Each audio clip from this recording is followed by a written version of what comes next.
नमस्कार, स्वागत है आप सभी का। यूपीपीएससी की समीक्षा अधिकारी, सहायक समीक्षा अधिकारी की प्रारंभिक परीक्षा 5 दिसंबर को है। हम लोग भली भांति इस बात को जानते हैं और नियमित तौर पे तैयारी चल रही है, क्योंकि पहले ये परीक्षा जो है अगस्त में प्रस्तावित थी। उसके बाद जो है कोविड की सिचुएशंस के कारण जो है डेट को एक्सटेंड किया गया, पोस्टपोन किया गया। तो अब अगर देखा जाए तो 3 महीने आपके पास हैं और मैं ये मान के चल रहा हूँ कि आप लगातार इस परीक्षा की तैयारी में व्यस्त थे।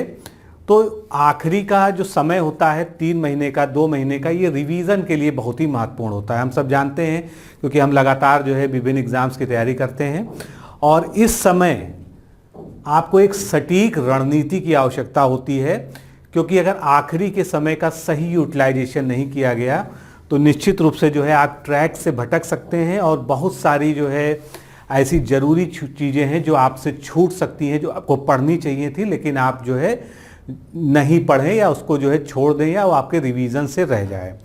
तो आज का लेक्चर हमारा रणनीतिक है, यानी हम बात करेंगे समीक्षा अधिकारी, सहायक समीक्षा अधिकारी की 3 महीने की प्रिपरेशन स्ट्रेटजी की, और जो सबसे सटीक तरीका है इस 3 महीने में आप जिससे समीक्षा अधिकारी वास्तव में बन पाए। तो यहाँ पर जो है मैं सीधे सीधे आपसे जो है वो टॉपिक्स भी डिस्कस करूँगा जिनसे आपको 1 या 2 क्वेश्चन निश्चित रूप से मिलेंगे। और इस वीडियो को चाहे आप सेव कर लीजिएगा और जब 5 दिसंबर का जब आप एग्ज़ाम दे के आएंगे तो आप जो है मेरी कही बातों को और पेपर को जो है खोल के मिला लीजिएगा। आपको पता चल जाएगा कि जो आज मैं बोल रहा हूँ वो आपके जो है आने वाले पेपर के लिए कितना महत्वपूर्ण है। तो अगर वास्तव में आप एक सीरियस अभ्यर्थी हैं, आप एक गंभीर जो है विद्यार्थी हैं, तो इस वीडियो को अंत तक देखिए और पेन और कॉपी के साथ देखिए। जो चीज़ें मैं बता रहा हूँ, जो टॉपिक्स आपको बता रहा हूँ, उनको नोट करते चलिए कि किन किन एरियाज में आपको अब फोकस करना है। जो आपने गलतियां कर दी हैं, जो आपका समय खराब हुआ, उन सब चीज़ों को आप भूल जाइए।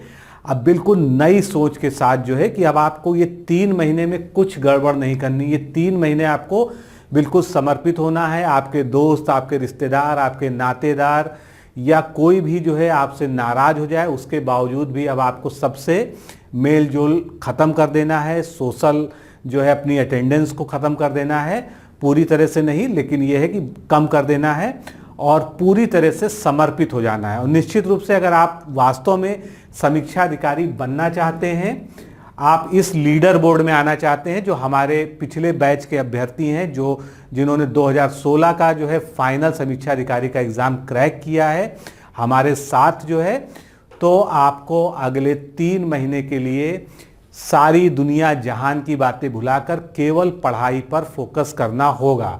और क्या पढ़ना है, क्या नहीं पढ़ना है, कैसे पढ़ना है, ये सब आप मुझ पे छोड़ दीजिए। अगर आपको मुझ पे भरोसा है तो आगे का जो है जो भी मैं आपको बताने जा रहा हूँ वीडियो के बारे में, वो आप पूरा लगातार देखिए और उसको जो है नोट करते हुए चलिए।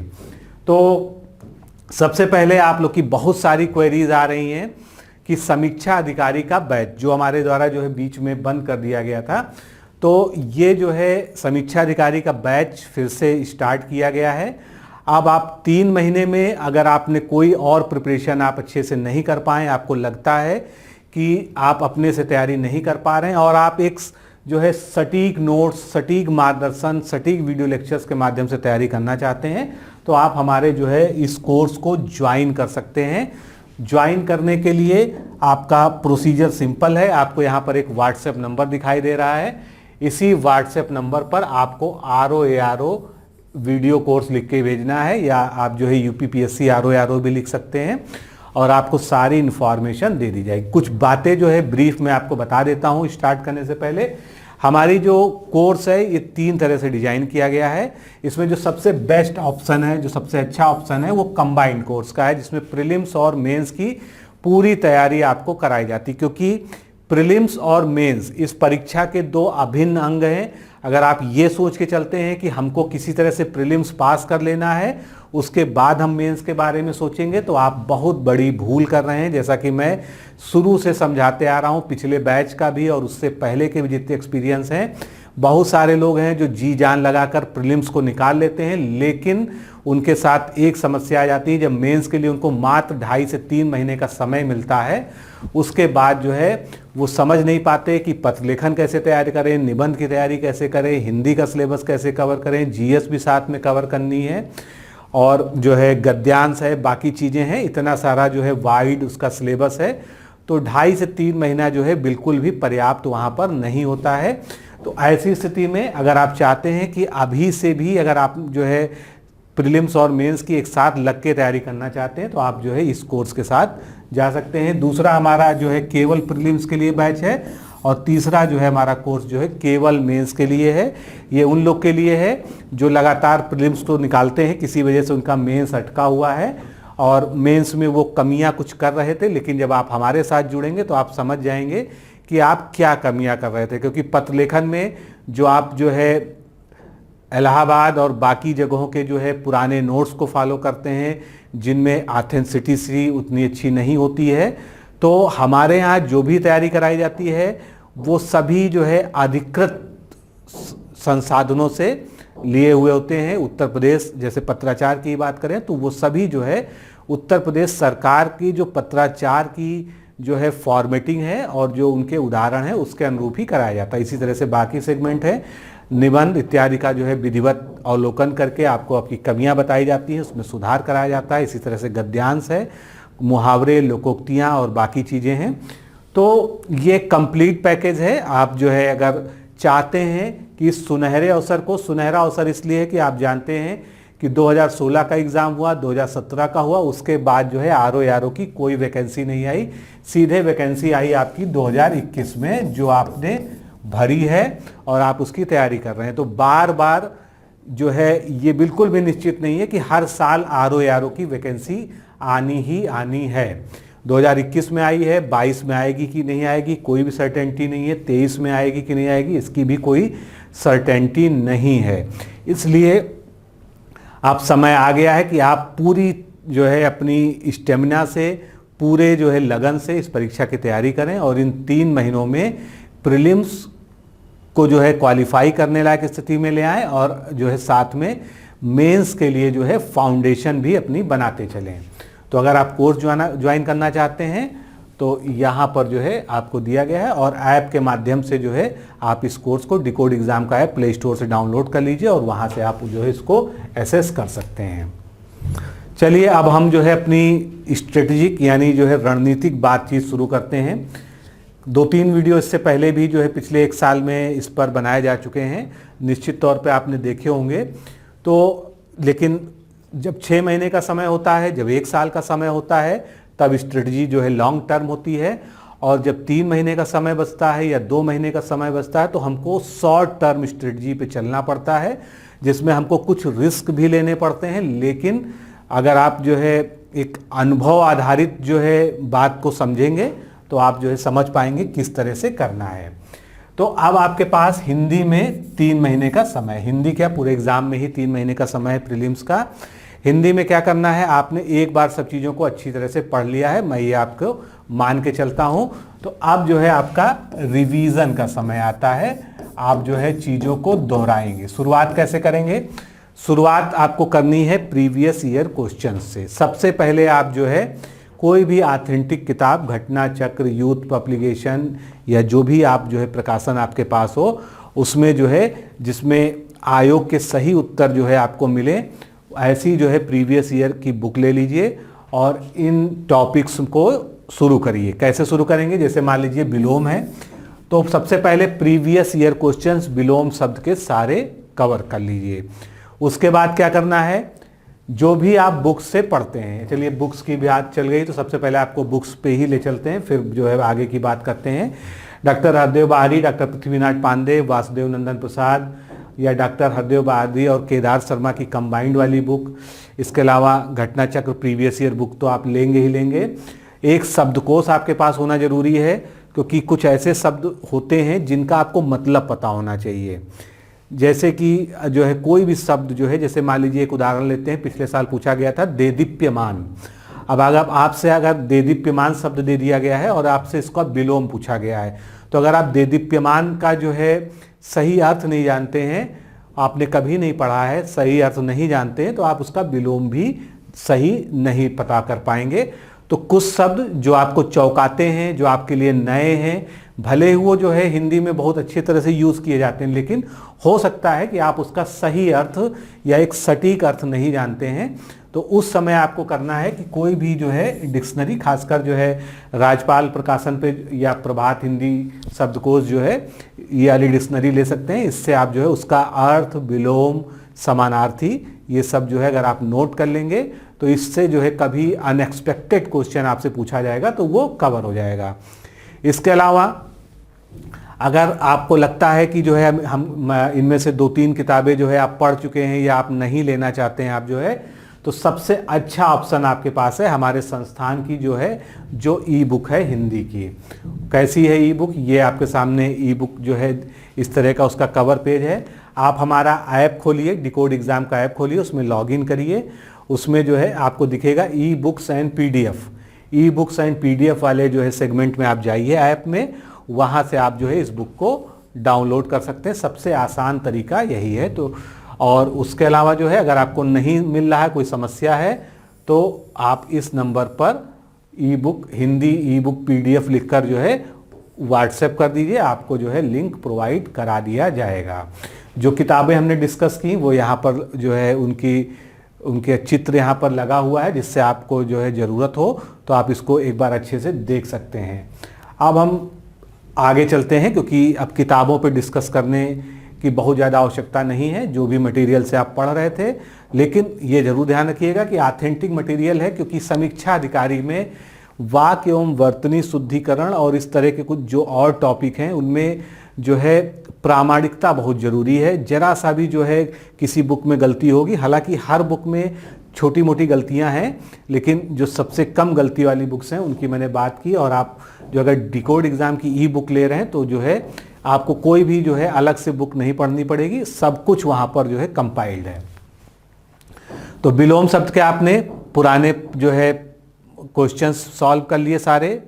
उसके बाद जो है आप जो भी बुक से पढ़ रहे हैं उसमें कर लीजिए। यहाँ पर एक ध्यान रखिएगा, जैसे मैंने पीछे कहा कि जो शब्द आपको कठिन लगते हैं, ऐसा लगता है कि आपको उसका सही जो है अर्थ नहीं पता है, तो उन शब्दों को स्पेशली नोट कर लीजिए। जरूरी नहीं कि आप तुरंत जो है डिक्शनरी खोल के बैठ जाएं। मान लीजिए आपने जो है एक दिन में 8-10 शब्द नोट किए, उसके बाद किसी समय आप जो है डिक्शनरी लेके बैठ जाइए और सबके जो है एक बार अर्थ, पर्यायवाची और विलोम इत्यादि को देख लीजिए। और कोई चीज़ जब आप ढूंढ के पढ़ते हैं तो विश्वास मानिए वो आपको कभी नहीं भूलती है। भले आपको लगेगा कि हाँ मेरा 15 मिनट जो है 10 मिनट एक शब्द को खोजने में खर्च हुआ है, लेकिन अगर वो एग्जाम में आ गया कभी गलत नहीं होगा, इस चीज़ की गारंटी है।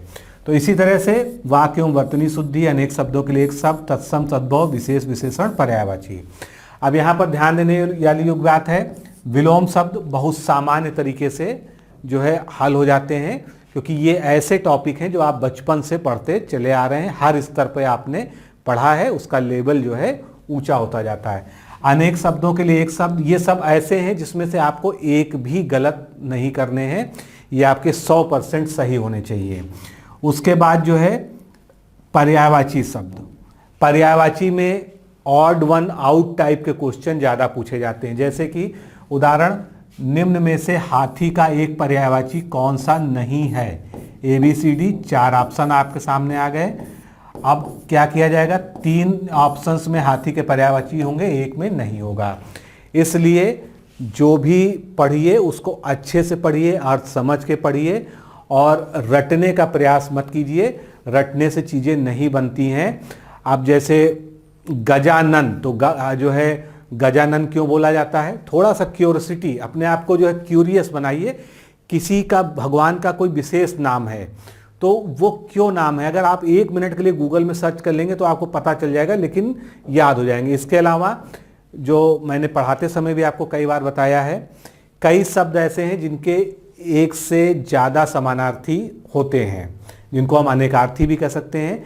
तो अनेकार्थी हमारी ई बुक में भी दिया है, उसको अगर आप पढ़ लेंगे, जैसे अंक है तो अंक मतलब गोद भी होता है, संख्या भी होता है और उसके बहुत सारे और भी अर्थ होते हैं।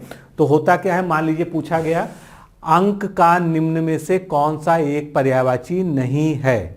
तो 3 समानार्थी दे दिए, चौथा एक ऐसा दे दिया ऑप्शन जो उसका नहीं है। लेकिन ये तभी आप पहचान पाएंगे जब आपको अंक के समानार्थी भी पता होंगे। मुझे लगता है आप मेरा पॉइंट समझ गए होंगे कि अनेकार्थी शब्दों को भी पढ़ना, भले आपके सिलेबस में पर्यायवाची दिया हुआ है, लेकिन अनेकार्थी नहीं पढ़ेंगे तो आप जो है एक से अधिक समानार्थी रखने वाले शब्द को नहीं समझ पाएंगे।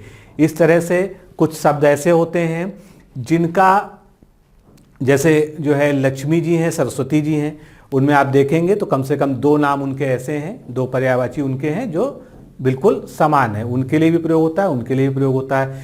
इसी तरह से सारंग शब्द एक है, आपने देखा है, कम से कम 17 से 21 शब्द समानार्थी उसके हैं। मतलब वो सूर में भी मिलेगा, जो है बाकी जो है मोर में भी मिलेगा, कई सारे और पशु पक्षियों के नाम में भी, मतलब सभी में उसका जो है कोई ना कोई जो है पर्यायवाची या समानार्थी आएगा। तो आपको ऐसे शब्दों को स्पेशली जो है टिक करके रखना है जिनके एक से ज़्यादा समानार्थी या जो अनेकार्थी जैसे हैं और वो आपको पर्यायवाची में फंसाते हैं। क्योंकि वास्तविकता यही है, जो सीधे सीधे पर्यायवाची पूछे जाते हैं वो आप सीधे जवाब दे लेते हैं, लेकिन जब वहाँ पर अनेकार्थियों का प्रयोग हो जाता है या ऐसे शब्दों का प्रयोग हो जाता है जो कॉमन जो है कई चीज़ों के एक साथ पर्यायवाची होते हैं, तभी वहाँ पर आप फंसते हैं, कंफ्यूज होते हैं और क्वेश्चन को गलत करते हैं। आप ये भी जानते हैं कि माइनस मार्किंग है, निगेटिव मार्किंग है, और उसके साथ में आपके सामने लक्ष्य बहुत बड़ा है, 55 प्लस। मैं हमेशा जो है 55 प्लस की ही बात करता हूँ। आपको 60 में 55 प्लस लाना ही लाना है अगर आपको समीक्षा अधिकारी की लिस्ट में अपना नाम देखना है, क्योंकि जीएस का जो नुकसान होगा उसकी भरपाई हिंदी ही करती है। हिंदी आसान है, 6 टॉपिक हैं, इन 6 टॉपिक के बाहर कोई भी प्रश्न कभी नहीं पूछा जा सकता है। तो क्यों ना आप इन 6 टॉपिक को इस लेवल में पढ़िए कि इसमें कुछ भी छूटने ना पाए। मैं तो कहता हूं कि आप 60 में 60 नंबर लाइए। 1-8% जो है ह्यूमन एरर होता है, अच्छे से अच्छा पढ़ा हुआ जो है 1-2 प्रश्न गलत कर सकता है, ये मान के चलते हैं, या मान लीजिए 1-8 अनोखे प्रश्न आ जाते हैं। तो इसीलिए मैं हमेशा 55 प्लस की बात करता हूं। लेकिन अगर आप 50 प्लस भी ला रहे हैं आफ्टर निगेटिव मार्किंग, तो आप जो है समीक्षा अधिकारी के बहुत करीब हैं। तो यही आपको सभी में करना है। हिंदी में आपको इसी तरह से पढ़ना है, सभी के प्रीवियस ईयर क्वेश्चंस को कवर करने हैं। प्रीवियस ईयर क्वेश्चन से आपको 25 से 30%, 25 से 30% जो है क्वेश्चन आपको प्रीवियस ईयर्स में हर साल हर हाल में मिलेंगे। इससे ज़्यादा भी मिल सकते हैं। और अगर आप जो है व्याख्या को भी अच्छे से पढ़ते हैं, यानी चारों शब्द के बारे में अच्छे से समझने का प्रयास करते हैं कि अगर कोई उस प्रश्न का सही उत्तर है या नहीं है, तो ऐसी स्थिति में वो क्यों नहीं है या है तो क्यों है, थोड़ा सा जो है वहाँ पर अपने तर्क के साथ अगर उसको पढ़ते हैं तो निश्चित रूप से आप इस गोल को प्राप्त कर सकते हैं। तो प्रीवियस ईयर क्वेश्चन एक भी नहीं छोड़ना है और एक भी गलत नहीं होना है। मैं पहले भी दोहरा चुका हूँ कि पुराने प्रश्नों को अगर आपने गलत किया तो ये एक अक्षम्य अपराध है, मतलब उसकी इतनी बड़ी आपको सज़ा मिलेगी कि आप जो है लिस्ट से, मेरिट लिस्ट से बाहर नजर आएंगे। तो प्रीवियस ईयर क्वेश्चन बिल्कुल भी नहीं गलत करना है, चाहे सामान्य अध्ययन हो चाहे सामान्य हिंदी हो। और सारे प्रीवियस ईयर क्वेश्चंस को पढ़िए, उनके साथ जो है उनके जो संबंधित टॉपिक को साथ में किसी भी जो ऑथेंटिक बुक को आप पढ़ते हैं उसके साथ में पढ़ते हुए आगे बढ़ते रहिए। बुक्स की बात हो गई, यहाँ पर भी बात हो गई। अब जो है हम आते हैं अपने 140 प्रश्नों के सेक्शन पे, यानी जीएस के सेक्शन पे, क्योंकि आप तैयारी कर रहे हैं तो आपको इसके सिलेबस के बारे में अच्छे से पता है। निगेटिव मार्किंग है ही है, ये भी आपको पता है। 140 नंबर इसके, 60 नंबर हिंदी के, 200 नंबर में से आपको जो है टोटल करना है। 200 अंकों का ये प्रश्न पत्र है, 2 पार्ट में होता है। हिंदी का जो है सेशन अलग होता है सेम डे, और जीएस का जो है सेम डे अलग होता है। तो यहाँ पर जो है 10 जो है बड़े हेड्स में पूरे जीएस को सिलेबस को बांटा गया है। हम यहाँ पर चर्चा ना करके सबसे पहले जो है बात करते हैं कि जो रिसेंट एग्ज़ाम हुआ है आरओ प्रीलिम्स 2016 का जो री एग्ज़ाम हुआ था, उसमें आप देख सकते हैं कि भारतीय इतिहास से 20 प्रश्न, आर्ट एंड कल्चर से 2 क्वेश्चन, भारत एवं विश्व का भूगोल 17 क्वेश्चन, विज्ञान से 9 क्वेश्चन, हालांकि कम आए थे लेकिन इससे ज़्यादा एक्सपेक्टेड रहते हैं, आज 7 से 8 क्वेश्चन, राज व्यवस्था से 8 क्वेश्चन, यूपी स्पेशल से 16 क्वेश्चन, पर्यावरण से 7, जनगणना नगरीकरण से 3, कृषि से 5, करंट अफेयर्स के 26 क्वेश्चन, मिसलेनियस क्वेश्चंस जो इन कैटेगरीज में नहीं आ सकते हैं, और उसके अलावा रीजनिंग के जो है 14 क्वेश्चन जो आपसे पूछे जाते हैं। तो इस तरह से 140 क्वेश्चन का ये ब्रेकअप है। आगे बढ़ते हैं। ये जो है कुछ पुराने जो है पेपर्स को अगर हम देख लें तो उनका ब्रेकअप है। जैसे 2010 में जो है जो समीक्षा अधिकारी का प्रारंभिक परीक्षा हुई है, 2013 के प्री मेन, 14 का प्री, 16 का जो कैंसिल्ड वाला पेपर था और 2017 का। ये सब देखने का मतलब क्या है? ये सब देखने का ये मतलब है कि आपको जो है अपनी रिवीजन की प्रायोरिटी कैसे सेट करनी है, कौन से एरियाज़ को पहले फोकस करना। अभी हम टॉपिक की भी बात करेंगे कि कौन से टॉपिक आपको पढ़ने हैं। पहले सबसे पहले जो है सब्जेक्ट पे ही आ जाएं तो आप देख रहे हैं समीक्षा अधिकारी में जो सबसे ज़्यादा वेटेज होता है वो ज्योग्राफी का होता है और करंट अफेयर्स का दूसरे नंबर पे होता है। थोड़ा सा जो है 13 और 16% का अंतर है, लेकिन यहाँ पर अगर आप देख लेंगे तो समसामयिकी को आप पहले नंबर पे भी कर सकते हैं, क्योंकि जो इकोनॉमिक्स है 75% इकोनॉमिक्स जो है करंट अफेयर्स में ही आ जाती है, इसमें जो है इंक्लूड हो जाती है। इसके बाद जो है साइंस एंड टेक से 12%, यानी ये तीसरे नंबर का सबसे बड़ा सब्जेक्ट हो गया। मॉडर्न हिस्ट्री जिसमें राष्ट्रीय आंदोलन प्रमुख है 10%। उसके बाद जो है क्लासिकल इकोनॉमी आ जाएगी। रीजनिंग को हम यहाँ पर वरीयता में ना भी लें तो चलेगा, क्योंकि रीजनिंग को जीएस का कोई जो है रेगुलर सब्जेक्ट हम नहीं कह सकते हैं। इसके बाद अगर आप देखेंगे तो बाकी जो इतिहास है जिसमें एंशिएंट और मिडिवल दोनों है वो 7% है। अगर इसको हम यहाँ जोड़ देंगे तो वो ज़्यादा हो जाएगा, लेकिन चूंकि एंशिएंट और मिडिवल से कम क्वेश्चन पूछे जाते हैं, यूपी स्पेशल और जो है भारतीय संविधान राज्य व्यवस्था ये 6% पे है। फिर पर्यावरण, पारिस्थितिकी और उसके बाद विविध। तो ये बताने का केवल एक ही आपसे आशय है कि आपको अगर आप रिवीजन आप फिर स्टार्ट कर रहे हैं तो आप जो है अपनी क्या प्रायोरिटी सेट करें। हालांकि आप अपनी प्रायोरिटी अपनी तैयारी के हिसाब से भी कर सकते हैं। मान लीजिए आपका भूगोल अच्छे से तैयार है, आप एक बार रिवाइज कर चुके हैं, 2 बार रिवाइज कर चुके हैं, और कोई सेगमेंट आपने छोड़ रखा है जो अभी नहीं रिवाइज किया, आप उसको ऊपर ले सकते हैं। लेकिन अगर आप जो है केवल अभी 3 महीने के हिसाब से सोच रहे हैं कि हमको 3 महीने में एक जो है कंप्लीट रिवीजन करना है, 2 से 3 बार जो है हर टॉपिक को फिर से पढ़ लेना है, जिससे कन्फ्यूजन की स्थिति खत्म हो जाए और नेगेटिव मार्किंग से भी बचते हुए आप इस एग्ज़ाम को क्वालिफाई कर जाएं। तो भूगोल, current affairs, science and tech, modern history और इसके अलावा जो है यूपी स्पेशल और सेंसस, इनको जो है अपनी प्रायोरिटी में सबसे ऊपर रखिए। अब हम बात करेंगे 30 ऐसे टॉपिक्स की जो कि करंट अफेयर्स, भारतीय अर्थव्यवस्था, कृषि, यानी करंट से ही रिलेटेड हैं, लेकिन उनको हम प्योर करंट भी नहीं कह सकते हैं। करंट है, उसमें आर्थिकी भी शामिल है, इकोनॉमिक्स का पोर्शन भी शामिल है, कृषि का भी शामिल है, कुछ भूगोल से भी चीज़ें आ जाएंगी। तो 30 वो टॉपिक जिसको आपको नोट भी करते चलना है या आप स्क्रीनशॉट ले सकते हैं, जिनसे आपको 30 से 35 प्रश्न 100% मिलेंगे, और ये संख्या जो है 40 से ऊपर भी जा सकती है, लेकिन 30 से 35 प्रश्न जो है गारंटीड मिलेंगे। आप जो है इनको नोट कर लीजिए। जब एग्ज़ाम हो जाएगा तो 5 दिसंबर की शाम को आप कमेंट करिएगा एग्ज़ाम देने के बाद कि क्या ऐसा हुआ था, इन टॉपिक से प्रश्न आए थे कि नहीं आए थे। और ये कोई तुक्का नहीं है, ये जो है मेरा खुद का जो है 5 साल का अनुभव है। मैंने बहुत जो है पेपर के एनालिसिस की है, चीज़ों को देखा है और एक ट्रेंड को समझने का प्रयास किया है कि कौन से ऐसे टॉपिक हैं जो लगभग हर साल जो है उनसे कम से कम एक क्वेश्चन, यहाँ पर मैं कह रहा हूँ कम से कम, क्योंकि 30 टॉपिक आपको बताऊंगा तो कम से कम एक क्वेश्चन उनसे आएगा, एक से ज़्यादा भी पूछा जा सकता है क्योंकि कुछ टॉपिक ब्रॉड हैं। तो सबसे पहले शुरुआत करते हैं, कृषि उत्पादन का नवीनतम डेटा जो आपको मैं 2 से 3 दिन के अंदर जो है इसी चैनल पर पढ़ाने जा रहा हूं। जो लोग कोर्स में उनको वहां पर मिल जाएगा, नोट्स भी मिल जाएगा। कृषि उत्पादन का नया डेटा आ चुका है, कंपाइल मैं कर चुका हूं, बस फाइनल स्टेज में है।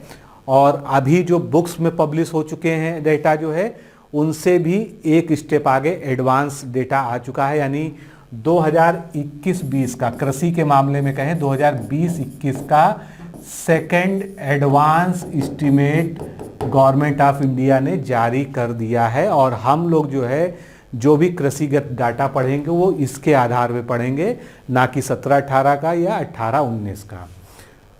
इसमें आपको राज्यवार क्रम, भारत की क्या पोजीशन है वैश्विक उत्पादन इत्यादि में, ये सब चीज़ें हमको कवर करनी है।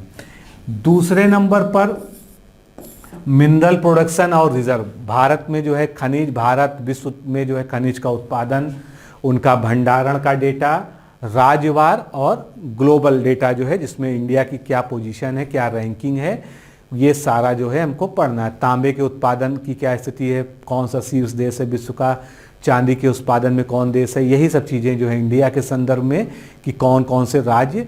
और इसमें आपको जो है शीर्ष 3 राज्य जो है बिल्कुल कायदे से याद कर लेने हैं, पढ़ लेने हैं। इसके बाद बजट, एक क्वेश्चन निश्चित है, एक से ज़्यादा क्वेश्चन भी आएंगे, लेकिन एक क्वेश्चन कम से कम आएगा। क्या पढ़ना है बजट में?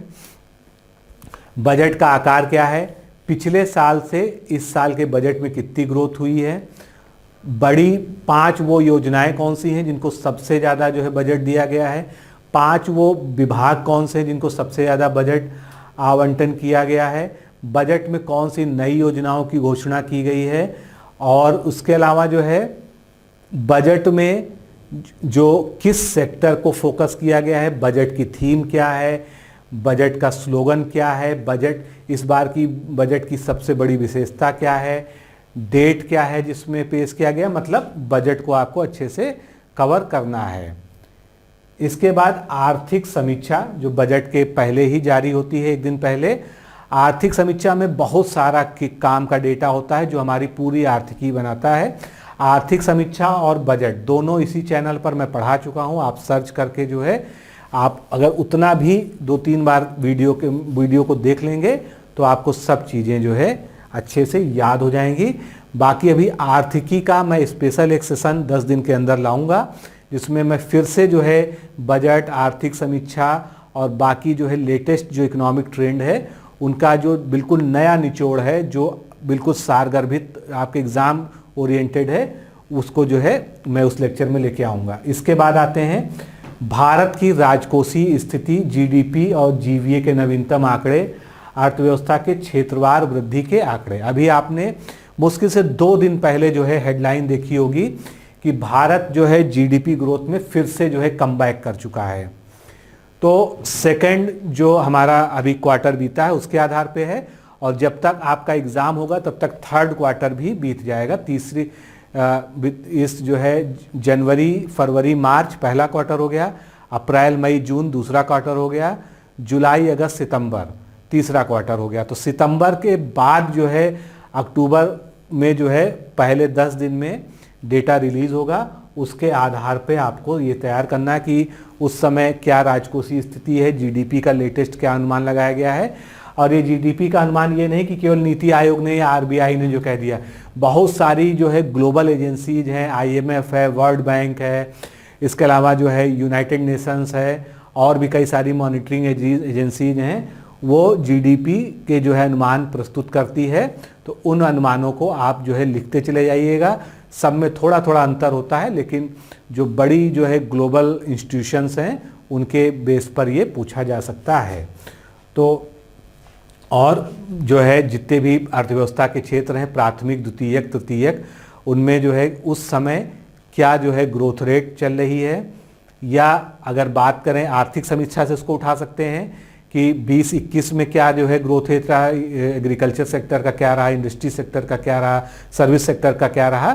तो इन सबको आपको जो है पढ़ना होगा। आगे बढ़ते हैं। वन स्थिति रिपोर्ट 2019 में प्रस्तुत हुई थी, आई थी, 2019 की 2020 में आई थी। अब अभी कोई जो है उसको काटने वाली या उसको ओवरलैप करने वाली रिपोर्ट नहीं जारी हुई है, ना जारी होगी। तो 2019 की जो वन स्थिति रिपोर्ट है, फॉरेस्ट रिपोर्ट है, इंडिया और भारत और उत्तर प्रदेश दोनों को आपको पढ़ना है। और इसमें शीर्ष राज्यों को ध्यान रखना है कि सबसे ज़्यादा वनाच्छादन वाले या वन क्षेत्रफल वाले राज्य जो है, वृक्षावरण वाले राज्य कौन से हैं। इसी तरह से उत्तर प्रदेश के संदर्भ में जिलों के बारे में परसेंटेज क्या है। परसेंटेज से बहुत क्वेश्चन आते हैं कि पिछले 2 वर्षों में कितना जो है वृक्षावरण भारत में बढ़ गया है, या कुल वनावरण कितने % बढ़ गया है, कितना है। तो state of India forest report ये आपको कंप्लीटली पढ़ना है उत्तर प्रदेश के सहित। एक क्वेश्चन आप इससे तय मान के चलिए। कृषि संगणना रिपोर्ट कोई नई रिपोर्ट नहीं है, लेकिन जो कृषि के आंकड़े विशेषकर जो आपसे पूछा जाता है कि जो है भारत में कार्यशील जनसंख्या कितनी है, जोत जो है क्रियाशील जोतों का जो है क्या अधिकार है, लघु कृषक, मध्यम कृषक जो है, इस सीमांत कृषक, इन सब के बारे में जो डेटा है। तो अभी 2016 वाली रिपोर्ट ही चल रही है। कोई भी इकोनॉमिक्स की बुक जो है या एग्रीकल्चर की बुक ले लेंगे, उसमें दिया हुआ है और इसमें कोई डेटा चेंज नहीं हुआ है, तो इसको आप पढ़ सकते हैं। यहाँ पर ये और ये सभी जो है इस चैनल पर भी अवेलेबल है, केवल कीवर्ड डाल के सर्च कर लीजिए, आपको मिल जाएगा। फिर 2021, हाँ यहाँ पर एक बात जो है बताना जरूरी है, 5 दिसंबर को आपका एग्ज़ाम होना है और ऐसी कोई संभावना नहीं दिखती है कि जो है अब एग्ज़ाम टलेगा। तो आपको करंट कब से कब तक का पढ़ना चाहिए, पहले ये डिस्कस हो जाए। तो करंट आपको पढ़ना चाहिए जनवरी से, जनवरी 2021 से। और कब तक पढ़ेंगे, 5 दिसंबर को आपका एग्ज़ाम है, तो मैक्सिमम आपको 15 नवंबर तक कवर कर लेना चाहिए। वैसे नवंबर का भी आना मुश्किल है, लेकिन सेफ साइड रहते हुए कम से कम 10 नवंबर तक का जो है आपको एक सेफ साइड रहते हुए पढ़ना जरूरी है। इतना कवर करना है आपको, और 2020 के करंट अफेयर्स की ज़रूरत नहीं है। अब बात आती है कि कौन से करंट अफेयर्स को ज़्यादा प्रायोरिटी देनी है। तो ज़्यादा प्रायोरिटी देनी है, नवंबर को छोड़ दीजिए। नवंबर के पहले के 4 महीने, नवंबर के पहले के 4 महीने यानी सितंबर, अक्टूबर और उधर जुलाई, सितंबर, अक्टूबर, अगस्त और जुलाई, यानी जुलाई से अक्टूबर तक का पूरा करंट अफेयर्स आपको अच्छे से जो है याद होना चाहिए, पता होना चाहिए, प्रैक्टिस में होना चाहिए। जो आपके 60% क्वेश्चन करंट अफेयर्स के हैं वो केवल इन 4 महीनों से आएंगे। बाकी जुलाई के पहले का जो करंट अफेयर्स है, जिसमें बजट, आर्थिक समीक्षा इत्यादि जो है सब कुछ शामिल है, उससे आपके बचे हुए 40% जो है क्वेश्चंस आएंगे। तो सभी सूचकांक आपको पढ़ने हैं जो भी 2021 में जारी हुए हैं, और कुछ ऐसे भी सूचकांक हुए हैं जो अभी रिवाइज नहीं हुए हैं या आपके एग्ज़ाम के पहले तक रिवाइज नहीं होंगे, तो वो 2020 वाले भी आप जो है, क्योंकि आपने पहले पढ़े हैं, निश्चित रूप से किसी ना किसी एग्ज़ाम के लिए पढ़े हैं, तो उसको आप जो है एक बार रिवीजन में देख लीजिएगा। अगला टॉपिक है हमारा अफगानिस्तान तालिबान संकट पर जो है, आप चूँकि करंट अफेयर्स में इसको लगातार पढ़ेंगे, अभी अफगानिस्तान में लगातार बदलाव होते ही रहेंगे, तो ये जो एक इससे एक क्वेश्चन जो है आपको पक्का मिलेगा। या यूं कह लीजिए कि मिडिल ईस्ट में जो है भारत की जो विदेश नीति है, भारत का जो है जो अन्य देशों से संबंध है, उसको भी आपको इसी के साथ में कवर कर लेना है। इसके बाद 1-2 क्वेश्चन कम से कम जो है टोक्यो ओलंपिक से आएंगे।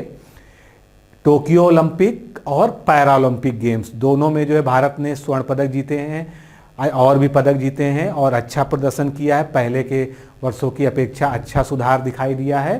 तो इस पे बहुत सारे क्वेश्चन बन सकते हैं। तो कौन से जो खिलाड़ी हैं जिन्होंने पदक जीते हैं वो किस खेल से संबंधित हैं, उनका सुमेलन इत्यादि आ सकता है।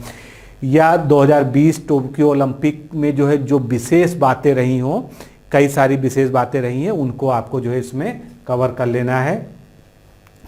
फिर भारत में जो है अब खेलों को बढ़ावा देने की प्रक्रिया जो है बहुत युद्ध स्तर पे चल रही है। खासकर जो है जो मोदी गवर्नमेंट के पीरियड से जो है बहुत सारी खेल से संबंधित योजनाएं लागू हुई हैं। उसमें फिट इंडिया मूवमेंट भी एक जो है नई योजना है जो अभी जल्दी ही लॉन्च की गई है। लेकिन इसका मतलब नहीं कि आप केवल केवल फिट इंडिया मूवमेंट पढ़ना है, खेल से संबंधित जो बाकी अन्य योजनाएं भी हैं वो भी आप जो है ज़रूर देख लीजिएगा, बहुत ही महत्वपूर्ण है। और ये जो है टॉपिक ये अपने आप में स्पेशली बहुत ही इम्पॉर्टेंट है।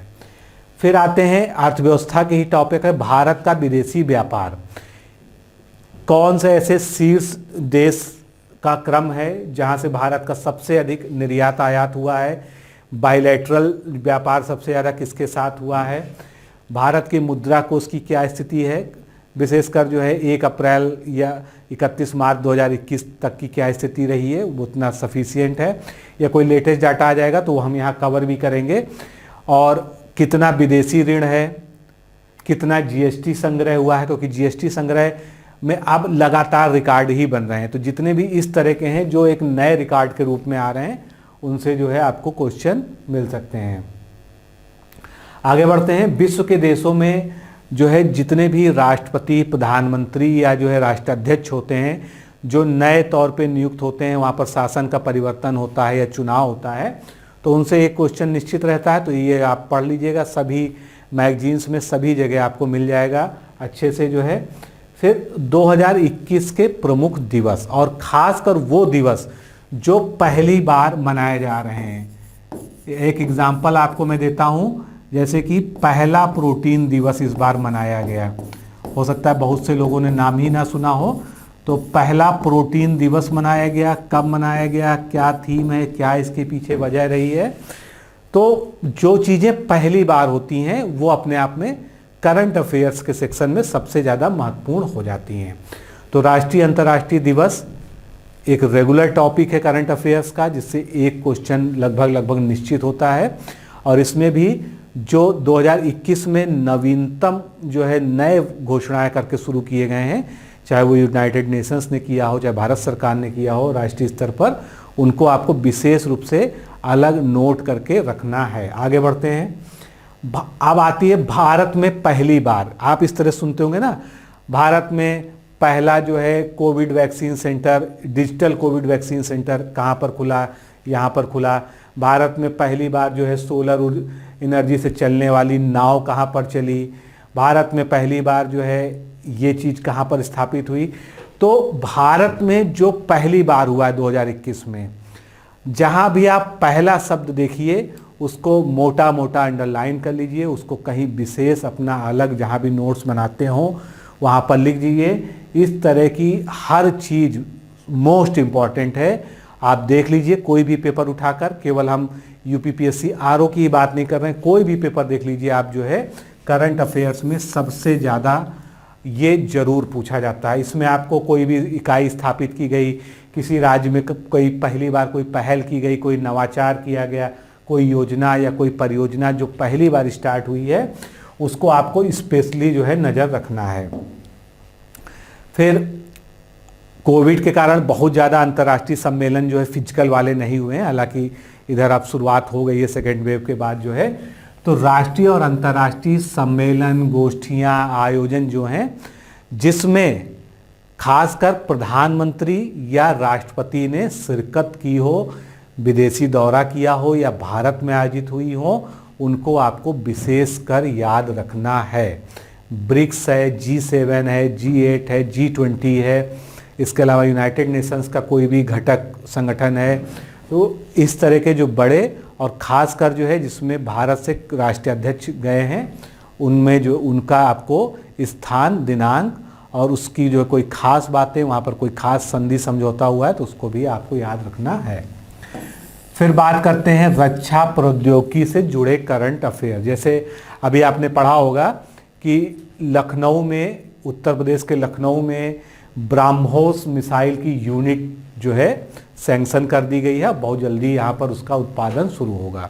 तो निश्चित रूप से जो है इस तरह के प्रश्न बहुत हॉट है और जो है ये मान के चलिए कि इस तरह के क्वेश्चन आते ही आते हैं। तो इसी तरह से कोई भी मिसाइल का परीक्षण किया गया हो, कोई भी युद्धपोत लॉन्च किया गया हो, कोई भी उपग्रह जो है नया छोड़ा गया हो, तो इस तरह के जो है रक्षा प्रौद्योगिकी या जो है इसको यूँ कह लीजिए स्पेस टेक्नोलॉजी भी इसमें जोड़ लीजिए, उससे जुड़े जो भी करंट अफेयर्स हैं पिछले 5-6 महीने का अच्छे से तैयार कर लीजिए और लगातार जो है नज़र बनाकर उस पर रखिए जब तक आपका एग्ज़ाम हो रहा है।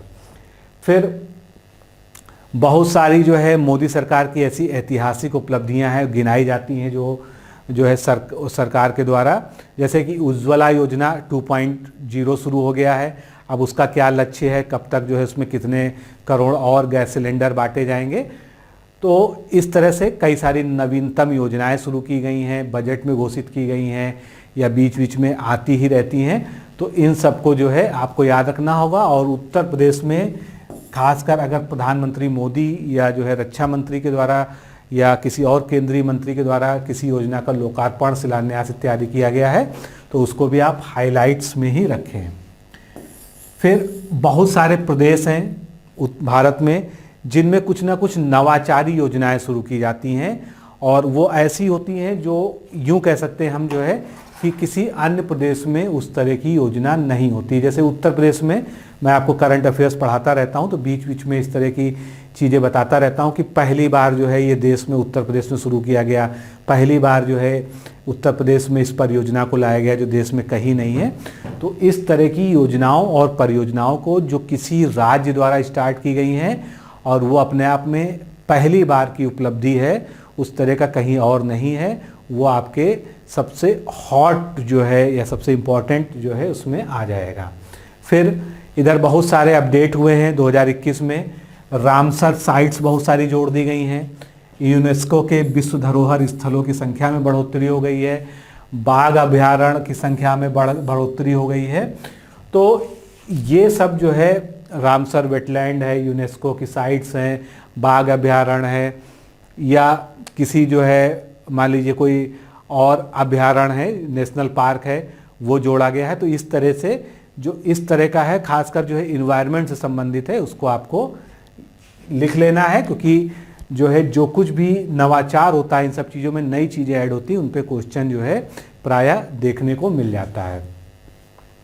नोबेल पुरस्कार 2020 जो 2021 में घोषित किए गए हैं, निश्चित रूप से आपको सारे क्षेत्र जो उसके हैं जिनमें दिए जाते हैं उनके वैज्ञानिकों के नाम जोड़े में मिलान आ सकता है या उनकी उपलब्धि पर आ सकता है कि अगर फिजिक्स का नोबेल दिया गया तो किस क्षेत्र में दिया गया है, केमिस्ट्री का दिया गया है तो किस क्षेत्र में दिया गया है, चिकित्सा का दिया गया तो किस क्षेत्र में दिया गया है या किस उपलब्धि के कारण दिया गया है। तो ये आपको जो है याद रखना है। ये आपका 21वां टॉपिक हो गया। उसके बाद आते हैं चर्चित और विवादित पुस्तकें। एक क्वेश्चन लगभग इससे आता ही आता है, हर महीने की करंट की कोई भी मैगजीन आप फॉलो करते हैं उसमें दिया ही रहता। लेकिन अगर आप रेगुलर न्यूज़पेपर पढ़ते हैं और कोई भी बुक किसी वजह से विवादों में आ जाती है या बहुत ज़्यादा चर्चा में आ जाती है तो उस पर आपको जो है ज़रूर नज़र रखनी है, उसको आपको नोट करके रखना है। और बहुत सारी ऐसी पुस्तकें हैं जिनका विमोचन जो है प्रधानमंत्री जी के स्तर से, राष्ट्रपति या उपराष्ट्रपति के स्तर से किया जाता है, या अगर राज्यों में बात करें मुख्यमंत्री या राज्यपाल के द्वारा किया जाता है। तो जिनका विमोचन जो है इस तरह के जो है किसी राष्ट्राध्यक्ष ही जो है या बड़े जो है लोगों द्वारा किया जाता है उनको विशेषकर नोट कर लीजिए, उनसे क्वेश्चन जो है बहुत ज़्यादा पूछे जाने की संभावना होती है। आगे बढ़ते हैं।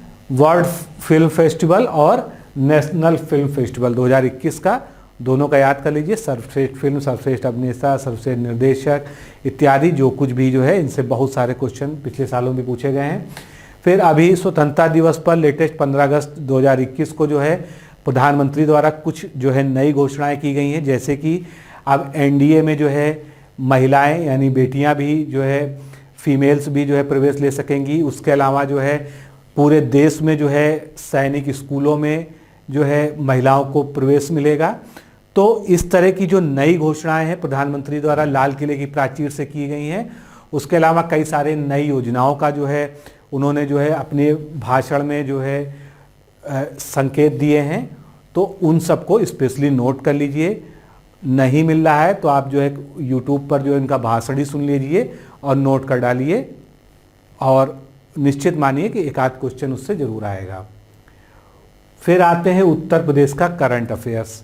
कोई टेंशन लेने की ज़रूरत नहीं है, जनवरी से लेके और अभी तक का पूरा करंट अफेयर्स और आगे हर मंथली मैं लाता ही रहता हूँ।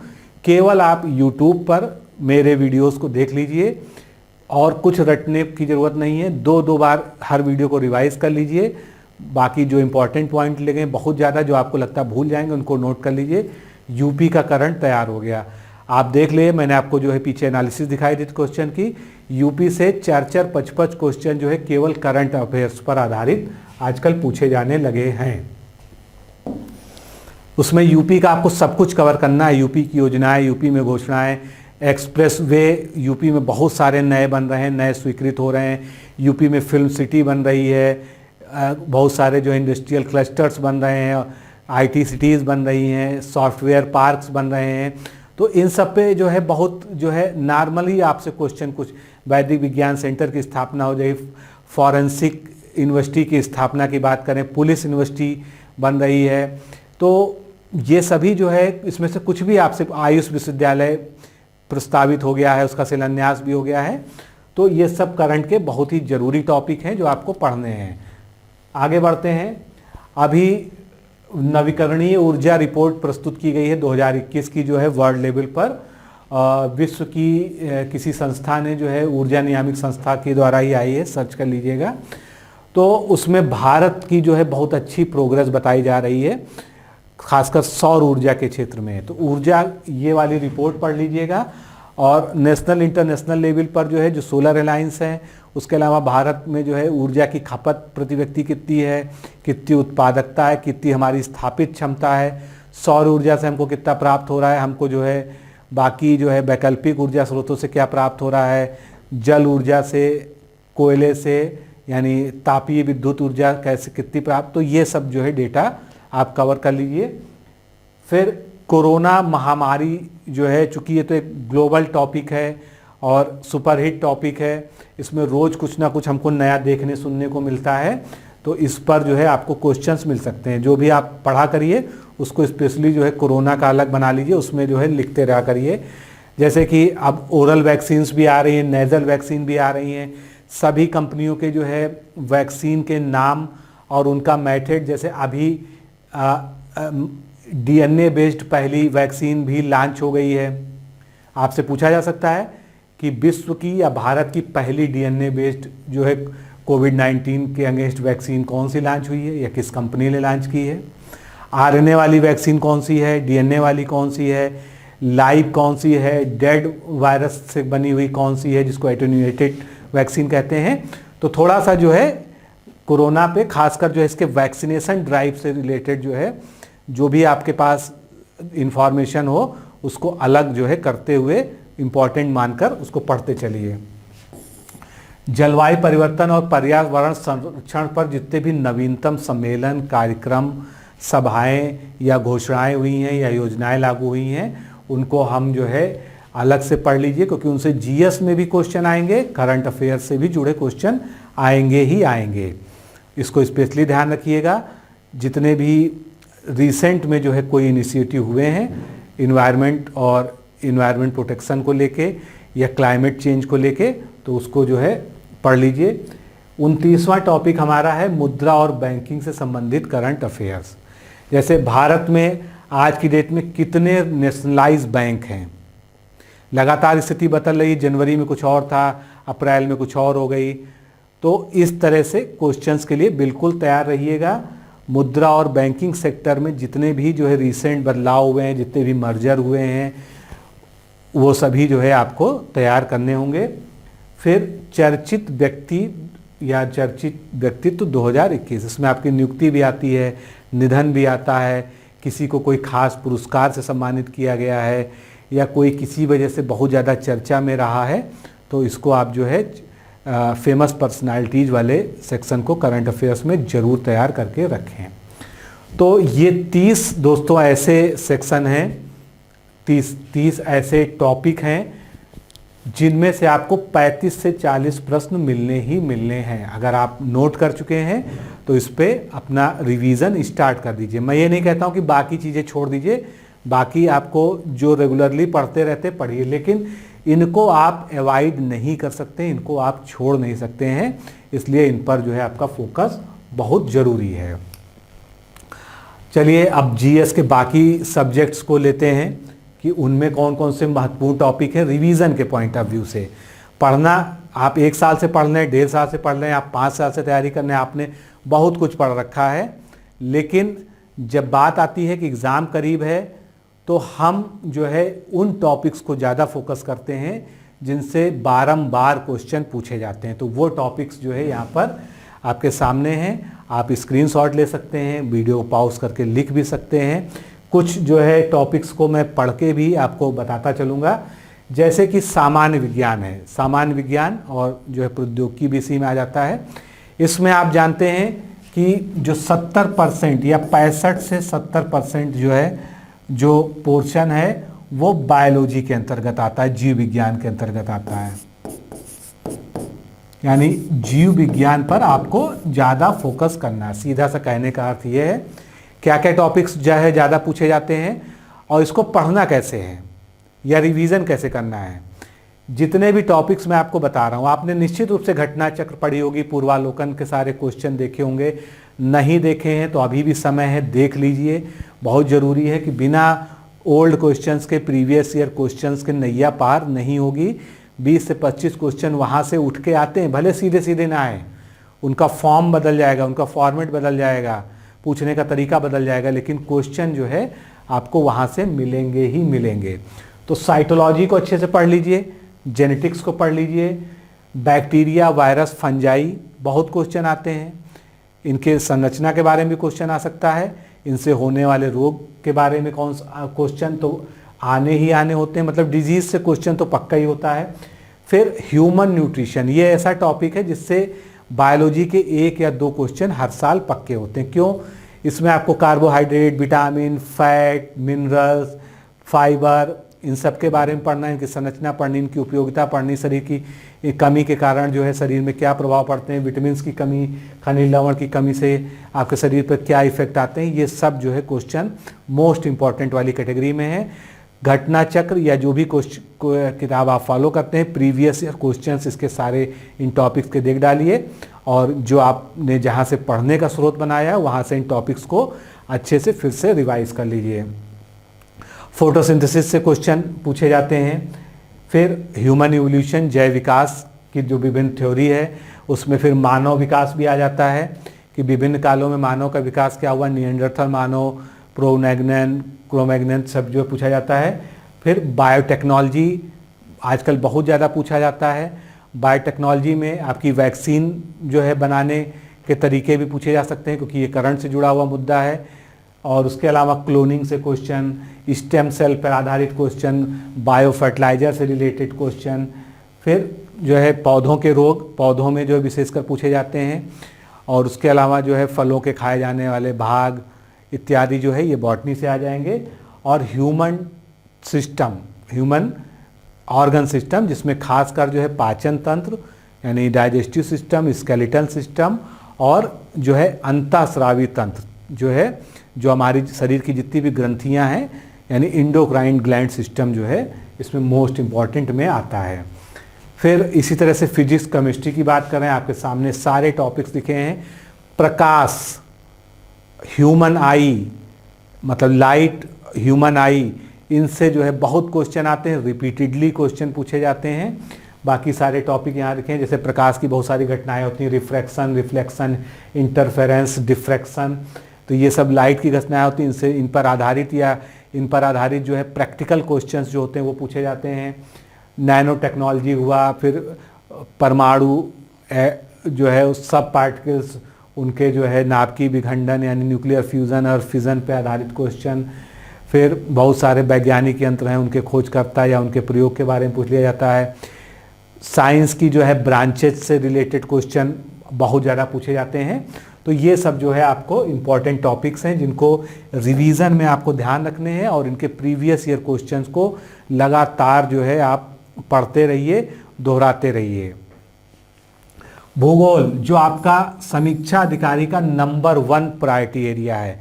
करंट अफेयर्स और ये लगभग पैरेलल होते हैं, कभी करंट अफेयर्स के ज़्यादा क्वेश्चन आ जाते हैं, कभी भूगोल के ज़्यादा क्वेश्चन आ जाते हैं। भूगोल में इंडिया और वर्ल्ड का आपको ज्योग्राफी पूरी पढ़नी है। वर्ल्ड ज्योग्राफी में जो मोस्ट फेवरेबल एरिया है आयोग का, जहाँ से बार बार क्वेश्चन रिपीटेडली पूछे जाते हैं, सब यहाँ पर जो है मैंने लिख दिए हैं, नोट कर दिए हैं। आप इसको जो है एक एक करके इन टॉपिक्स को रिवाइज़ कर लीजिए, बहुत अच्छे से रिवाइज़ कर लीजिए। इन पर जितने भी प्रीवियस ईयर क्वेश्चंस हैं उनको सॉल्व कर लीजिए। इसी तरह से इंडियन ज्योग्राफी पर आधारित क्वेश्चन जो यहाँ से ज़्यादा पूछे जाते हैं वो जो है आप यहाँ पर देख सकते हैं। फिर इतिहास, अगर हम इतिहास में बात करते हैं तो इतिहास का जो 70% क्वेश्चन है वो जो है आधुनिक भारतीय इतिहास और राष्ट्रीय आंदोलन से मिलकर आता है। ये 70% क्वेश्चन आता है। तो अगर आपको इतिहास से चाहते हैं कि क्वेश्चन आपके बिल्कुल सही हो जाए, नेगेटिव मार्किंग के बावजूद आप जो है आपका सबसे बढ़िया इतिहास का सेक्शन जाए, तो आप जो है आधुनिक भारतीय इतिहास 1857 की क्रांति से लेके जो है और भारत की स्वाधीनता संग्राम तक का जो है पूरा पढ़ते ही हैं। और उसमें आपको राष्ट्रीय आंदोलन पर विशेषकर फोकस करना है, खासकर कांग्रेस की स्थापना से लेकर और भारत की स्वतंत्रता तक का काल। उसमें गांधी जी वाला पीरियड जो है बहुत अच्छे से कवर करिएगा। जितने राष्ट्रीय स्तर के आंदोलन हुए हैं, राष्ट्रीय स्तर का मतलब जो है जैसे कि कुछ आंदोलन होते हैं क्षेत्रीय स्तर के, कुछ जो है राष्ट्रीय। तो जैसे कि जो है आपका असहयोग आंदोलन हो गया, उसके बाद जो है बहुत सारे जो है गांधी जी के आंदोलन आते हैं, नमक का सत्याग्रह आता है। तो ये सब जो है गांधी जी का तो जो है पूरा पीरियड आपको कायदे से कवर करना है। इसके अलावा इतिहास में एक नया ट्रेंड जो पिछले 2 साल से चल रहा है, चाहे वो पीसीएस का एग्जाम हो चाहे आरओ का, कालक्रम। और कालक्रम सही बिठाने के लिए आपको फैक्ट्स यानी आपको तिथियां पता होना चाहिए, कौन सा आंदोलन कब हुआ, चौरी चौरा कांड कब हुआ, जो है बाकी साइमन कमीशन भारत कब आया। तो हर चीज़ को आप एक क्रोनोलॉजिकल ऑर्डर में लगा के लिख लीजिए जो आपको महत्वपूर्ण घटनाएं लगती हैं।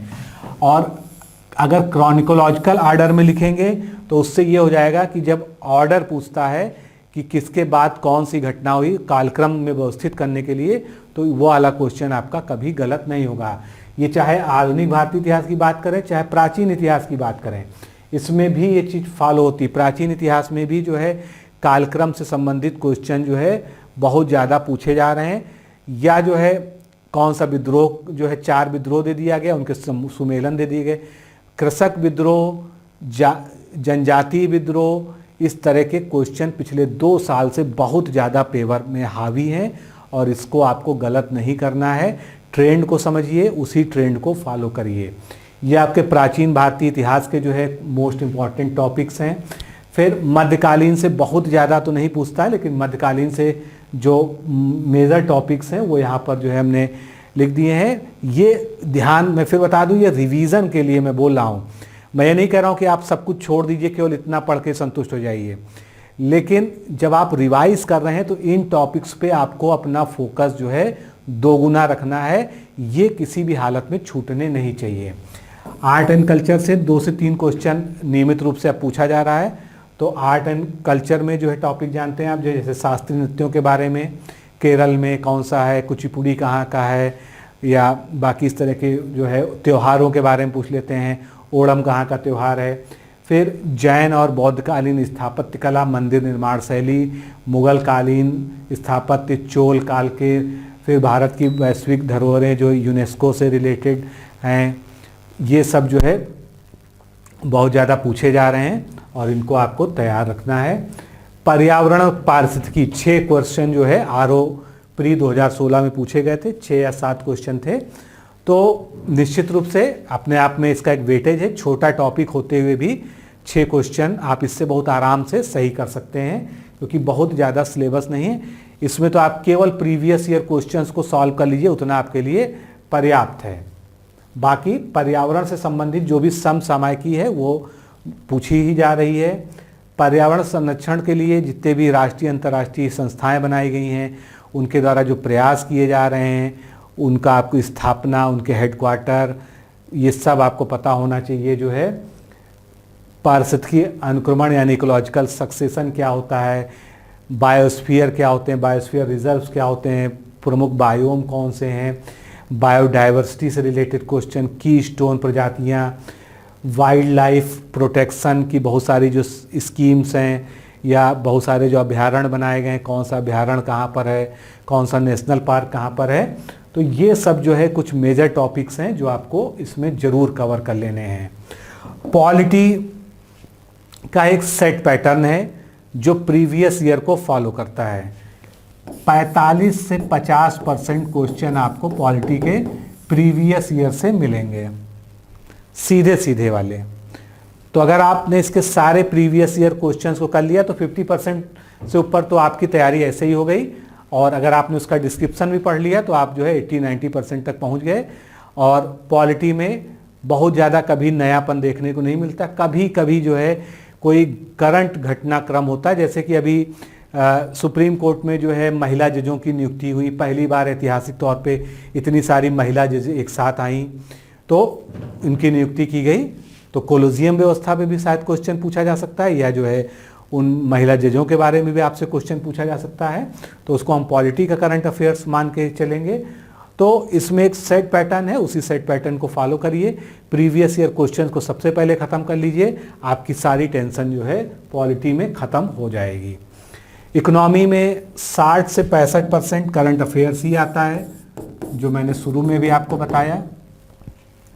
बाकी जो बचा आर्थिक नियोजन, यानी जिसमें जो है पंचवर्षीय योजनाएं इत्यादि आ गई हैं आपकी सारी जो है, और स्वतंत्रता प्राप्ति से लेकर अब तक जो है जो आर्थिक सुधारों के लिए विभिन्न योजनाएं, विभिन्न कार्यक्रम चलाए गए, वो सब इसमें आ गए। मौद्रिक नीति भारत या कैसे डिसाइड होती है, राजकोषीय नीति जो है कैसे, उनको प्रभावित करने वाले कारक कौन कौन से होते हैं, उसका नियंत्रण कौन करता है, आरबीआई उसको कैसे करता है, बजट कितने तरह का होता है, बजट कब प्रस्तुत किया जाता है, बजट की क्या विशेषताएं हैं, भारत में जो टैक्स सिस्टम है विशेषकर जीएसटी, क्योंकि अब जीएसटी जो है सबसे ज़्यादा जो है इसमें, उसके अलावा डायरेक्ट टैक्सेज, इनडायरेक्ट टैक्सेज का वर्गीकरण जो है, ये सब पता होना चाहिए।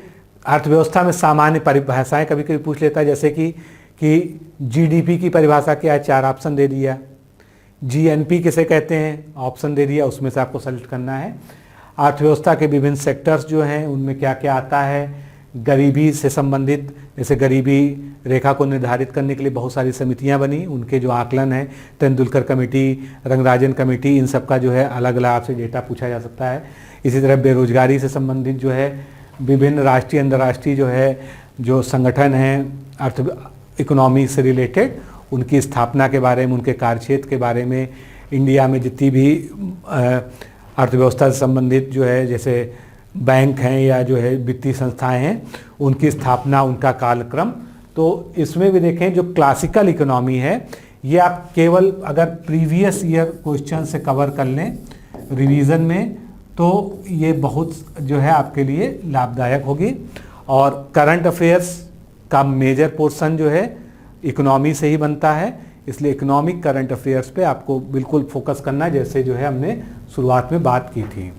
इसके बाद आरओ में एक टॉपिक है सेंसस एंड ऑर्गेनाइजेशन, जो चौंकाने वाला टॉपिक, किसी साल इससे 15 क्वेश्चन पूछ लिए जाते हैं, किसी साल 18 क्वेश्चन पूछ लिए जाते हैं, किसी साल 3 ही आते हैं, किसी साल 6 ही आते हैं। लेकिन आप अगर एवरेज देखेंगे तो इससे 6-7 क्वेश्चन एवरेज आपको मान के चलना पड़ेगा कि पूछा ही जाता है, तो आप इसको अवॉइड नहीं कर सकते हैं।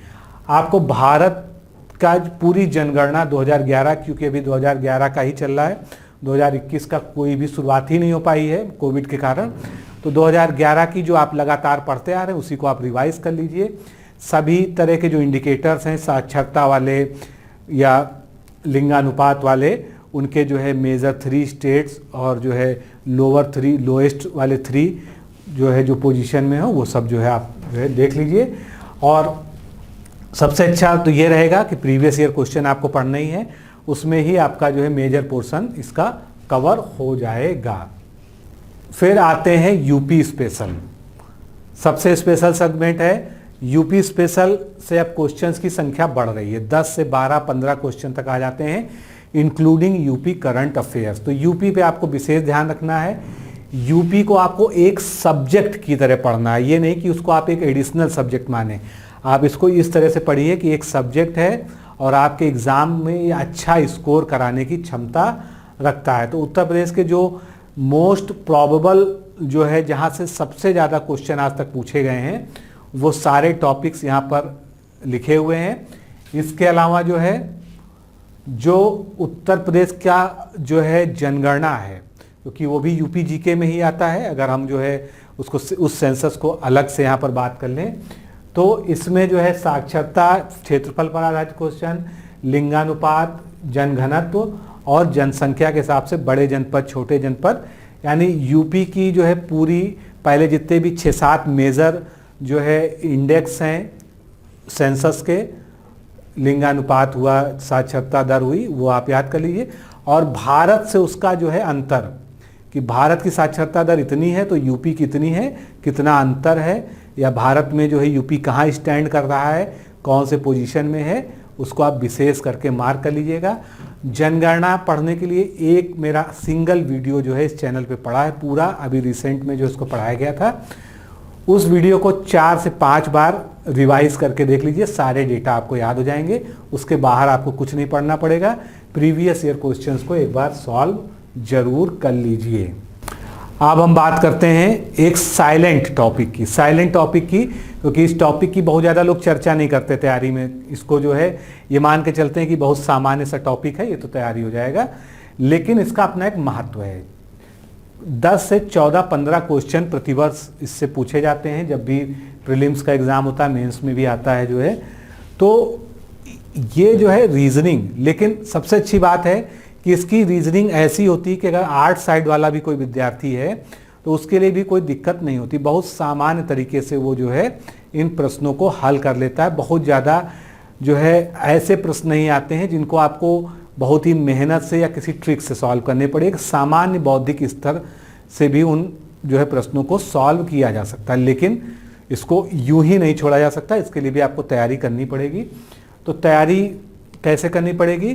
केवल प्रीवियस ईयर क्वेश्चंस, जितने भी ROARO और CSAT में, मतलब UPPCS के CSAT में जो क्वेश्चंस पूछे गए हैं उनको आप जो है रीजनिंग के क्वेश्चंस को पढ़ लीजिए, अच्छे से तैयार कर लीजिए। उसी से मिलते जुलते जो है क्वेश्चंस आपको आगे देखने को मिलेंगे। आसान है, कोई भी इसमें टेंशन लेने की ज़रूरत नहीं है। अगर आपको ये लगता है कि आपकी रीजनिंग बहुत कमज़ोर है तो आप जो है रीजनिंग की कोई बुक ले लीजिए और इन चैप्टर्स को के रोज़ जो है 2-2 4-4 क्वेश्चंस को सॉल्व करते रहिए। कुछ शॉर्ट ट्रिक्स वगैरह भी इसकी सीख लीजिए, क्योंकि समय जो है आपका ज़्यादा इसमें जो है व्यर्थ नहीं होना चाहिए। कम से कम समय में क्वेश्चन सॉल्व करने का आपका तरीका होना चाहिए। तो दोस्तों, इस तरह से हिंदी और जनरल स्टडीज़ में क्या क्या महत्वपूर्ण टॉपिक हैं, ऐसे कौन से बर्निंग टॉपिक्स हैं या मोस्ट प्रॉबेबल टॉपिक हैं जिनसे 1-2 क्वेश्चन हर साल जो है संभावित रहता है, उन सबको हमने यहाँ पर डिस्कस कर लिया। अब पढ़ना तो बहुत कुछ है, क्योंकि रिवीजन भी आसान काम नहीं होता। मैंने आपको आसानी से बता दिया, इसका मतलब ये आसान नहीं है, मैं इस बात को अच्छे से समझता हूँ। तो आपके पास एक जो है बहुत ही बेटर प्लानिंग होनी चाहिए इसके लिए। वो प्लानिंग आप कैसे करेंगे? हम ये मान के चलते हैं कि आप जो है फुल टाइम या पार्ट टाइम जो भी पढ़ते हैं, अगर आप पार्ट टाइम पढ़ते हैं तो आपको इधर 2-3 महीने के लिए जो है अपने सब कामों से छुट्टी लेनी पड़ेगी, क्योंकि जो है अगर आपको बनना है तो कुछ खोना पड़ेगा। अगर आप जो है किसी जो है जॉब में हैं तो 1-2 महीने की सैलरी अगर आपको अवॉइड भी करनी पड़े या जो है नहीं भी मिले, लेकिन आप समीक्षा अधिकारी जैसे पद पर आपका सिलेक्शन हो जाए, ये आपकी जो है सबसे बड़ी प्राथमिकता होनी चाहिए। हम ये मान के चलते हैं कि आप वो स्टूडेंट हैं जो 8 घंटा पढ़ते हैं। 8 घंटा पढ़ने का मतलब ये नहीं कि लगातार 8 घंटा पढ़ते हैं। 2 घंटा पढ़ा, 2 घंटे रेस्ट करके फिर 2 घंटा पढ़ा, शाम को 2 घंटा पढ़ा, अर्ली मॉर्निंग पढ़ा, दोपहर में पढ़ा। अपने हिसाब से शेड्यूल बनाइए, ये आपका तरीका। मैं ये नहीं कहूँगा जो है कि प्रातःकाल उठ के रघुनाथा जो है वाला आप करिए हिसाब किताब, जो है आपको भगवान राम को फॉलो करने की जरूरत नहीं है। आप स्वयं बनाइए कि आप 4 बजे उठ के पढ़ पाते हैं, नहीं पढ़ पाते कोई बात नहीं, सोइए आप 6 बजे उठते हैं, 8 बजे उठते हैं, वो आपके ऊपर है। लेकिन अगर एक हेल्दी तरीका देखा जाए तो 6 बजे के बाद आपको नहीं सोना चाहिए। एक विद्यार्थी, एज ए विद्यार्थी आपको मानते हुए मैं ये सलाह देना चाहता हूँ। बाकी आपका अपना तरीका है, आपने अपना रूटीन सेट किया हुआ है किस तरह से आप पढ़ते हैं। तो 8 घंटा हम मान के चलते हैं कि आप पढ़ते हैं। अब 8 घंटे को आप डिवाइड करिए कि इसमें आपको क्या क्या पढ़ना है। सबसे पहले 1 घंटा आपको क्या पढ़ना है, करंट अफेयर्स और आर्थिकी। जो मैंने आपको 30 टॉपिक बताए हैं वो 30 टॉपिक आपको इसमें कवर करने हैं, जो शुरुआत में मैंने आपको बताए हैं। बस रोज 1 घंटा सफिशिएंट, इससे ज़्यादा जरूरत नहीं है। बस ध्यान क्या रखना है, संडे को या कोई एक दिन चुन लीजिए, उस दिन आपको पढ़ना नहीं है। उस दिन आपको जो आपने पिछले 6 दिन में पढ़ा है वो आपको 7वें दिन में जो है रिवीजन करना है। ठीक है, बात समझ में आ गई होगी। इसके बाद जो है आप दूसरा अपना काम करिए। 2 घंटे आपको क्या करना है, हिंदी। और ये जो है मेरा जो अनुमान है या जो जिस आधार पर मैं कह रहा हूँ, मैं ये मान के चल रहा हूँ कि आप समीक्षा अधिकारी की तैयारी पहले से कर रहे हैं, आप आज से नहीं शुरू कर रहे हैं। अगर आज से शुरू कर रहे हैं तो आपके लिए निश्चित रूप से जो है कठिनाई होगी। तो उसके लिए आपको जो है कोर्स में इनरोल होना होगा या बाकी जो है आप जैसा भी चाहें, क्योंकि शॉर्टकट्स जो है बहुत ज़्यादा काम नहीं करने वाले हैं। तो 2 घंटा आपको डेडिकेटेड हिंदी के लिए देना है। अब हिंदी में आप अपना तैयार कर लीजिए कि आपको मान लीजिए आपने हफ्ते बांट लिए कि आपको 2 हफ्ता जो है विलोम शब्द पढ़ना है, 2 हफ्ता जो है क्या पढ़ना है, तत्सम तद्भव पर्यायवाची। आप बांट लीजिए, या यूं कह सकते हैं कि आप दिनों में बांट लें, जो कि बेटर तरीका है। इससे क्या होता है, बोरियत नहीं होती है और आपको भी एक सेटिस्फेक्शन होता है, क्योंकि पढ़ने के साथ में आपको सेटिस्फेक्शन जरूरी है कि आपको ये लगना भी चाहिए कि आप कुछ पढ़ रहे हैं और आपने कुछ सिलेबस तैयार कर लिया। ये एक जो है सेटिस्फेक्शन खुद को होना चाहिए, क्योंकि आपको अगर ये लगेगा कि अरे मेरा अभी बहुत ज़्यादा पोर्शन बचा है तो आप डिप्रेस होने लगेंगे। इस डिप्रेशन से बचने के लिए आप जो है मल्टी डायरेक्शनल अप्रोच को लेकर चलिए। आप ये बांट लीजिए कि आपको 2 दिन विलोम शब्द पढ़ना, 2 दिन तत्सम तद्भव पढ़ना, 2 दिन पर्यायवाची पढ़ना है। 2-2 दिन का ये बांट के चलिए और पर डे 2 घंटा आपको ये पढ़ना है। अब जो है आपका कितना हो गया, 3 घंटा मैंने आपका यहाँ पर बता दिया। अब आपके बचे 5 घंटे। करंट अफेयर्स आपका निकल चुका है, यानी यूँ मान लीजिए कि आपने करंट अफेयर्स और इकोनॉमिक करंट अफेयर्स आपने जो है 35% अपना कोर्स जो है इधर पहुंचा दिया है 1 घंटे वाले में। बचा हुआ है अब आपका सारा स्टैटिक पोर्शन, जिसमें आपको हिस्ट्री, ज्योग्राफी इत्यादि सब कवर करना है। तो ये जो है 5 घंटा। यहाँ पर मैं फिर से एक बार अपनी पुरानी वाली दोहराऊंगा कि कभी भी सिंगल सब्जेक्ट पकड़कर पढ़ाई मत कीजिए या रिवीजन मत कीजिए। कम से कम 3 सब्जेक्ट एक साथ लेके चलिए। 5 घंटे हैं आपके पास, 1.5 घंटा एक सब्जेक्ट पढ़िए, 1.5 घंटा एक सब्जेक्ट पढ़िए, 2 घंटा एक सब्जेक्ट पढ़िए। इस तरह से आप बांट लीजिए। क्या पढ़ना है ये आप तय करिए। मैंने बता दिया कि आपको सबसे पहले ज्योग्राफी का, मॉडर्न हिस्ट्री का और साइंस का, 3 को आपको बिल्कुल ऐसे पढ़ना है कि इसका कुछ भी बचने ना पाए। जितने भी इंपॉर्टेंट टॉपिक हैं सब कवर हो जाएं। क्योंकि अगर हम ये मान के चलें कि करंट अफेयर्स और इकोनॉमिक करंट अफेयर्स मिला के आपका 35 से 40 क्वेश्चन कवर कर रहा है, तो बचा हुआ जो पोर्शन है उसका जो 50% है वो ये 3 सब्जेक्ट हैं। बाकी 50% में बाकी सब्जेक्ट हैं। तो इन 3 सब्जेक्ट को, यानी geography, modern history including national movement और साइंस एंड टेक, यहाँ पर ये तीनों आप अच्छे से पढ़ लीजिएगा। तो आप जो है पहले रिवीजन करके इनको आप ख़त्म कर दीजिए, इनके प्रीवियस ईयर क्वेश्चंस को कर लीजिए। उसके बाद जो है और शेड्यूल को चेंज करते रहिए। मान लीजिए आपने 1 महीना जो है इसको प्लान कर लिया 1 महीने में ख़त्म करने का, बाकी बचे 2 महीने में आप इसी तरह से 3-3 सब्जेक्ट को जो है लगाते जाइए। और जो है रिवीज़न, हफ्ते में 1 दिन रिवीज़न अगर आप नहीं करेंगे तो आपका जितना भी पढ़ा लिखा है सब बेकार हो जाएगा। हफ्ते में 1 दिन केवल रिवीजन का रखिए। उस दिन कुछ भी नया नहीं पढ़ना है। उस दिन जो भी आपने 1 हफ्ते में पढ़ा है उसको रिवाइज करना है और उसको पढ़ना है। अगली बात जो है, जो मैं इस वीडियो को ख़त्म करने से पहले आपसे करना चाहता हूँ कि आपने इतनी सारी कसरत कर ली, मेरी सलाह सुन ली, आपकी खुद की भी स्ट्रेटजी है, आप भी समझदार हैं, आपने भी बहुत एनालिसिस की एग्ज़ाम्स की जो है, तो आप उसको फॉलो करिए, अच्छी बात है। अब बात आती है आखिरी के 3 महीने में आप जो है आपको नया क्या करना चाहिए। नया आपको करना चाहिए प्रैक्टिस सेट। जिस भी पब्लिकेशन पे आपको विश्वास हो उसकी आप प्रैक्टिस सेट ले लीजिए। ऑनलाइन जिस पे विश्वास हो, हम पे विश्वास हो तो हमारा जो है प्रैक्टिस सेट ले लीजिए। हमारे में खासियत क्या है डिकोड एग्जाम के प्रैक्टिस सेट में कि आपको जो है व्याख्यात्मक हल पीडीएफ का अलग से मिलेगा। उसका फ़ायदा क्या है कि आप जो है उस क्वेश्चन जिस संबंधित वो टॉपिक है उस टॉपिक को पूरी गहराई से पढ़ डालेंगे। उस टॉपिक से कोई और क्वेश्चन भी आ गया तो उसको आप हल, क्योंकि हम ये दावा नहीं करते कि जो हमने क्वेश्चन दिया है वो आपको एग्जाम में मिल जाएगा, लेकिन ये जरूर कहते हैं कि इस टॉपिक से क्वेश्चन आएगा। तो हमारा प्रयास ये है कि जो हमने व्याख्या में नोट्स के फॉर्म में मटेरियल दिया है उसमें से वो आना चाहिए, ये हमको आत्मविश्वास है। प्रैक्टिस सेट सॉल्व करिए। कैसे करेंगे? हफ्ते में एक दिन बना लीजिए कि आपको हफ्ते में एक दिन जो है जिस दिन आप रिवीजन रखते हैं उस दिन आपको एक प्रैक्टिस सेट भी सॉल्व करना है और उस दिन आपको 8 घंटे से ज़्यादा पढ़ना पड़ेगा। हफ्ते में एक दिन जो है आप अपना वो तय कर लीजिए, क्योंकि आप रिवीजन भी करेंगे, प्रैक्टिस सेट भी लगाएंगे। ऑनलाइन वाले में जो जैसा कि हम लोग का सिस्टम है हमारे ऐप पर, तो उसमें समय कम लगता है। दो घंटे का जो पेपर है वो आप मुश्किल से 45 मिनट 1 घंटे में भी सॉल्व कर सकते हैं, क्योंकि ऑनलाइन में जो है जहाँ पर आपको गोले सर्किल नहीं करने हैं वहाँ पर जो है समय कम लगता है और आपका स्कोर आपको जोड़ने की आवश्यकता नहीं पड़ेगी, कहीं से आंसर की मिलान करने की आवश्यकता नहीं पड़ेगी, सीधा सीधा आपका स्कोर और जितने लोगों ने टेस्ट दिया उसमें आपका रैंक भी जो है दिख जाएगा।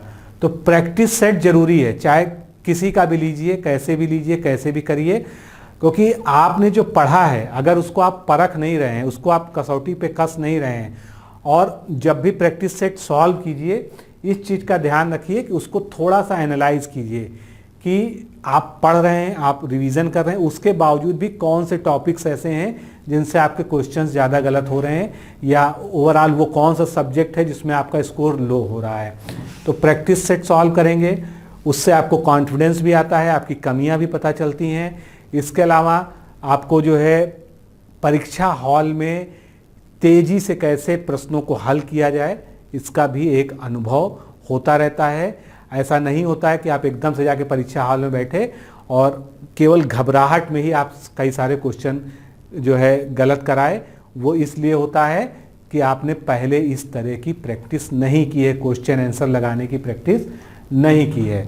तो प्रैक्टिस सेट जो है मस्ट है अगर आप जो है एग्ज़ाम में अच्छे से सफलता प्राप्त करना चाहते हैं। तो आज जो है हमें जो डिस्कस करना था वो हमने कंप्लीट कर लिया है। अगर आप चाहते हैं कि आपको बहुत सारे स्रोतों को इकट्ठा करके बहुत सारी जगहों से नोट्स ना बनाने पड़े, तो वो काम ऑलरेडी इस कोर्स में किया गया है। वीडियो लेक्चर्स दिए गए हैं, आप आराम से जो है वीडियोस को डाउनलोड कर लीजिए, बार बार आपको डेटा भी खर्च करने की ज़रूरत नहीं है, और उसको 2 से 3 बार जो है रिवाइज करके देख लीजिए। आपका वो टॉपिक क्लियर होता चलेगा। उसका जो पीडीएफ नोट्स दिया गया उसको पढ़ लीजिए प्रिंट निकलवा कर, आपका वो टॉपिक पक्का हो गया। प्रैक्टिस सेट लगाते रहिए। तो आप चाहें अगर आप समझते हैं तो आप हमारे इस कोर्स में इनरोल हो सकते हैं। प्रोसीजर आपको बता दिया है, इस नंबर पर जो है आपको व्हाट्सएप करना है। तो मित्रों आज के इस सेशन में इतना ही, मिलते हैं अगले लेक्चर में। नमस्कार, धन्यवाद।